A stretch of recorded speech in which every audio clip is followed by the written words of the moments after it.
How's it going, guys? My name is Dom, and today I'm going to be showing you how easy it is to create this custom context menu with icons using HTML, CSS, and JavaScript. Now, this here is actually a lot easier than you may think, and it involves a bit of JavaScript to get it working, as well as a bit of CSS to, of course, style up the menu itself. All right, so as you can see here, you can add your own icons for each label that you have. You can also do things very easily, such as add event listeners. So for example, if you click on the add user button, you can run some JavaScript code, or if you like, you can just put anchor tags inside of here and make them links to something else. So it's going to be quite flexible as to what you can do with the context menu. As you can see here, you can right click, it's going to of course appear.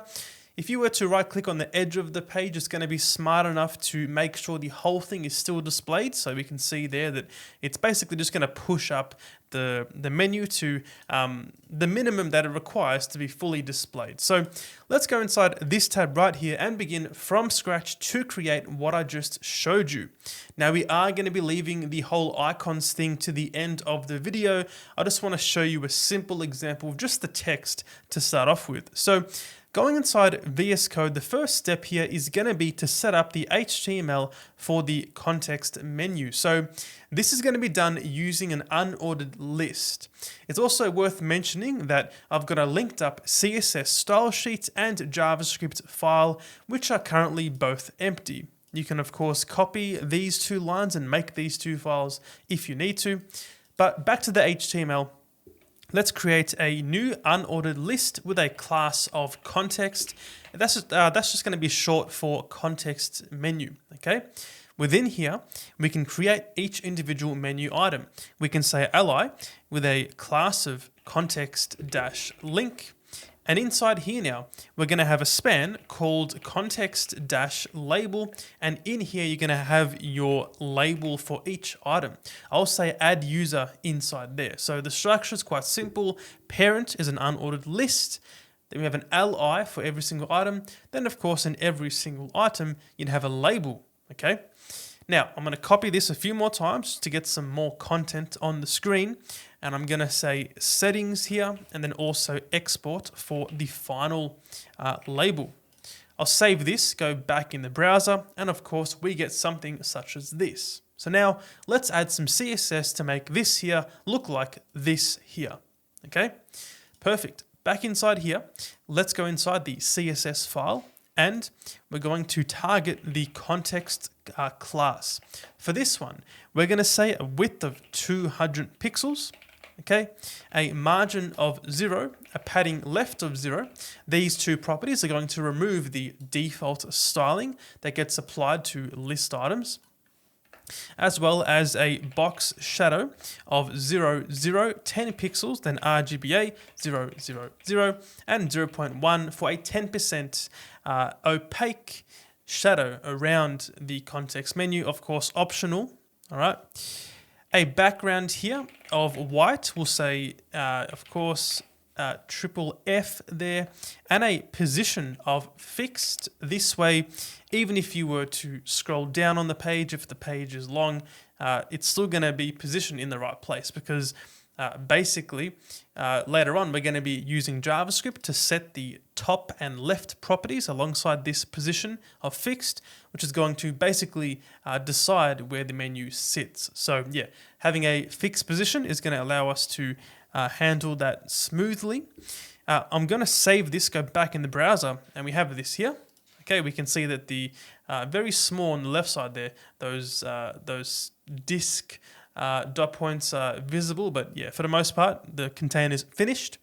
We can now move forward to the context-link class, and for this one here, we're going to again get rid of those default list styles by saying list style type equal to none. Save this back in the browser. Those disks are now gone.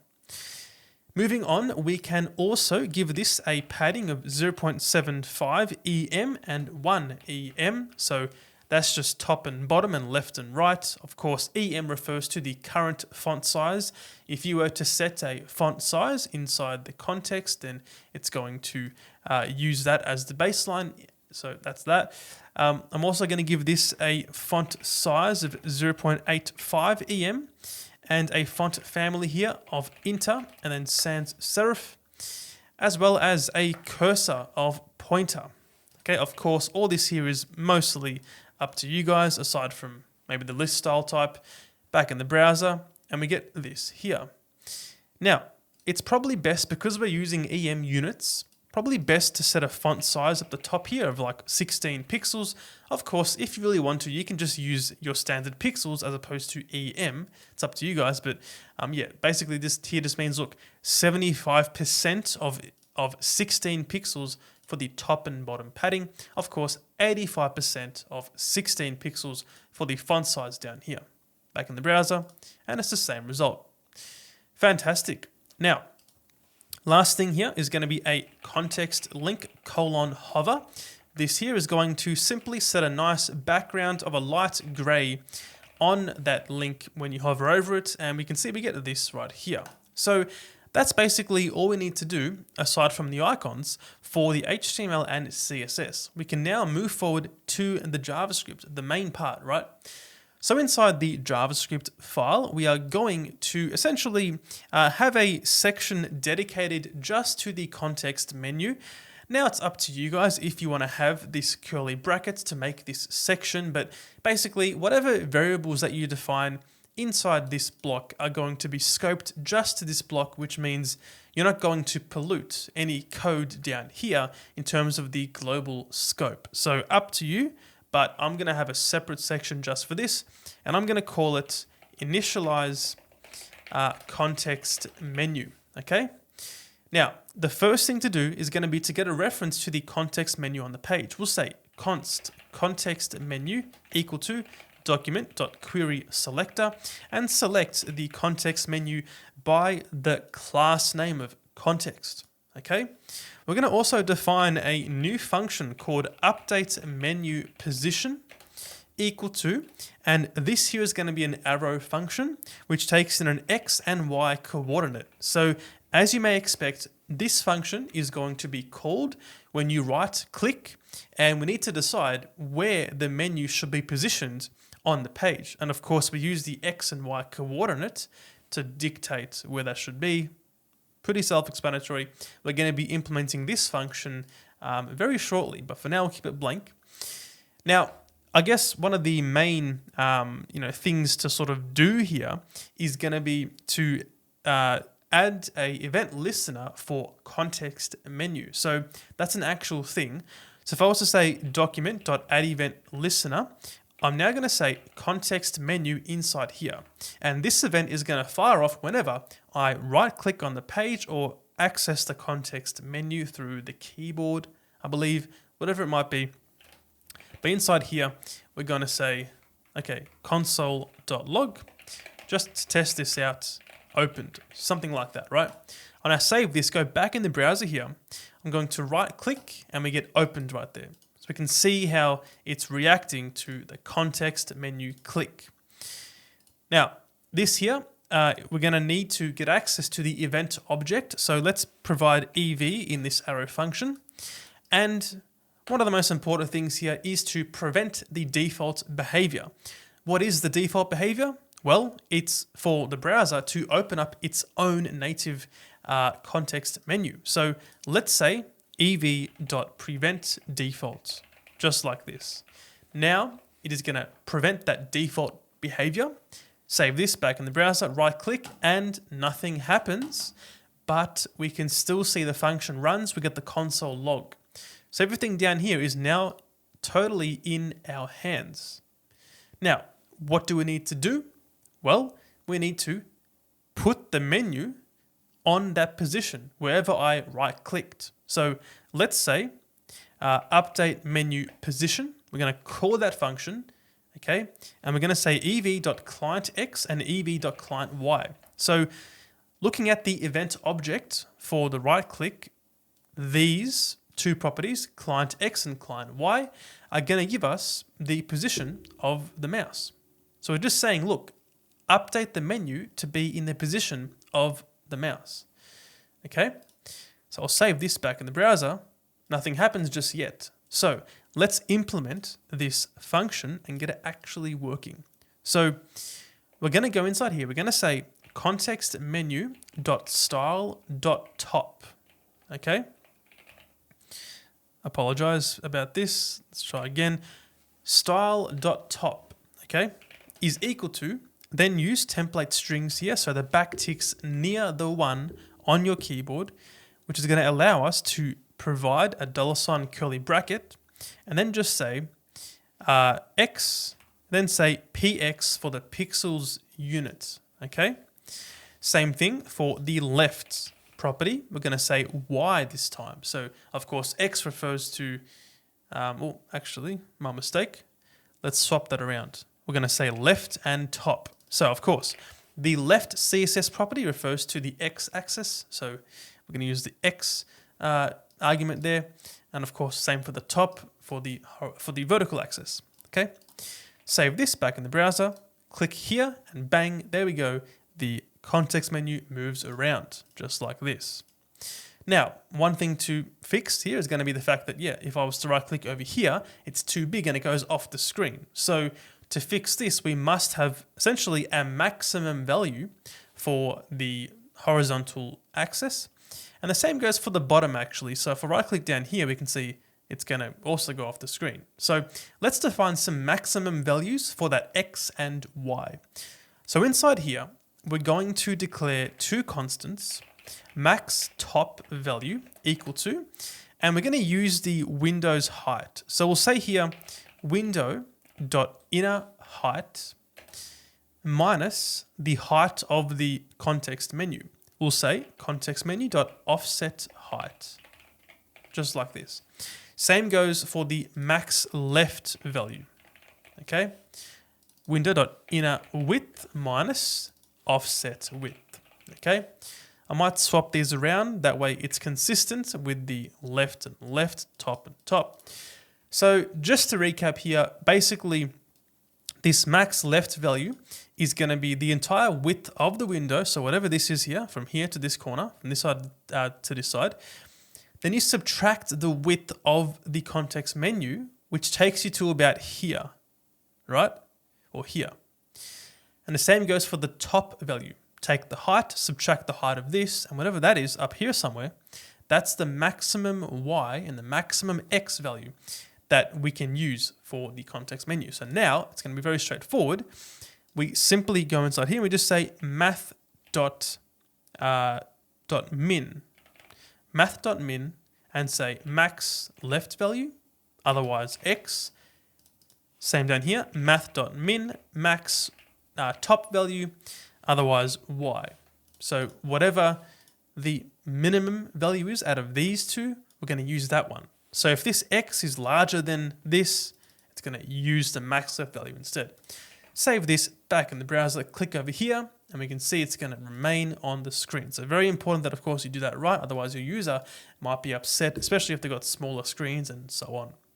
So let's move forward now to this, the second thing, which is going to be to essentially toggle the visibility of the context menu. So by default, it should be hidden on the page, right? So back inside here in the CSS, let's go to the context class and just say a visibility of hidden.